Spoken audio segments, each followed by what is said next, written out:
This season, Guwahati finds itself without its usual wintry chill, disappointing both locals and small business owners who rely on the sale of winter clothing like jackets, sweaters, and caps. The temperature, currently ranging between 26 to 30 degrees, has left vendors grappling with dwindling demands for their seasonal attire. Although some have expressed optimism for a late surge, others have lost hope entirely. Many claiming that people haven't been purchasing winter clothing at all, causing a noticeable slump in business.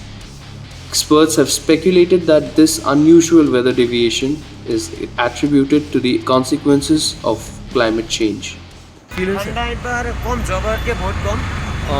জবারকে বহুত চেলো কম হৈছে আমাৰ loss হৈ আছে তাৰমানে না ঠাণ্ডা কাপোৰত এবাৰ ঠাণ্ডা এবাৰ সিমান পৰা নাই কিন্তু হ'লেও ঠাণ্ডা কাপোৰ এবাৰ ভাল বিকি আছে কাৰণ এতিয়া পিকনিকৰ ছিজন এইটো জানুৱাৰী মাহ হয় তো নিউ ইয়াৰ্ছত চবে বাহিৰত পিকনিক যাব শ্বিলং যাব ক'ৰবাত যাব সেই হিচাপে কি বিভিন্ন ধৰণৰ আপোনাৰ কোট হৈ গ'ল